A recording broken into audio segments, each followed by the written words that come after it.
রক্তক্ষয়ীর সংঘাতে Iran Israel দুদেশেই বাড়ছে হতাহত এবং ক্ষয়ক্ষতি। ইরানের ক্ষেপণাস্ত্র হামলায় ইসরায়েলের 5 এবং ইসরায়েলি হামলায় মারা গেছেন ইরানের সশস্ত্র বাহিনীর গোয়েন্দা প্রধান। এদিকে তেল আবিব পরমাণু হামলা চালালে পাকিস্তানেও পারমাণবিক বোমা হামলা করবে বলে দাবি করেছেন ইরানের এক শীর্ষ সেনা কর্মকর্তা। ইশতিয়াক হোসেনের ডেস্ক রিপোর্ট। ইরান ইসরায়েলের পাল্টাপাল্টি হামলায় অগ্নিগর্ভ হয়ে উঠেছে মধ্যপ্রাচ্য।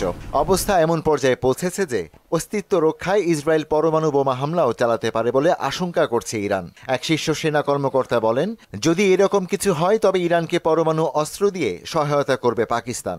এক প্রতিবেদনে এমন তথ্য জানিয়েছে ভারতীয় গণমাধ্যম এনডিটিভি। প্রতিদিনই বাড়ছে হামলার ধার। রোববার ইরানের বিভিন্ন স্থানে ব্যাপক হামলা চালিয়েছে ইসরায়েল। জবাবে রাতভর ব্যালিস্টিক ক্ষেপণাস্ত্র ছুড়েছে ইরান।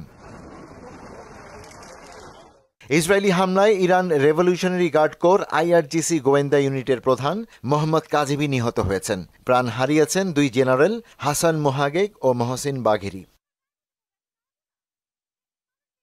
ইসরায়েলি বিমান হামলায় ইরানে রোববার পর্যন্ত প্রাণ গেছে 224 জনের, আহত হয়েছে 1277 জন।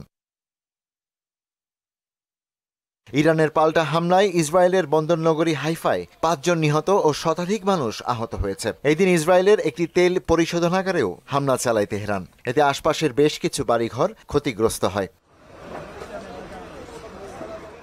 ইসরায়েলকে অধিকৃত সমগ্র অঞ্চল ছেড়ে যেতে বলেছে ইরান, নয়তো কঠিন পরিণতি ভোগ করতে হবে বলেও হুঁশিয়ারি করেছে দেশটির সশস্ত্র বাহিনী। ইতোমধ্যে বিশ্বের বিভিন্ন দেশে দূতাবাস ও কূটনৈতিক মিশন সাময়িকভাবে বন্ধ ঘোষণা করেছে ইসরায়েল।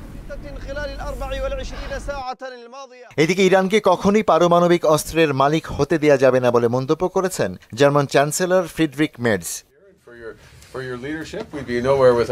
ইশতিয়াক হোসেন, মোহনা সংবাদ।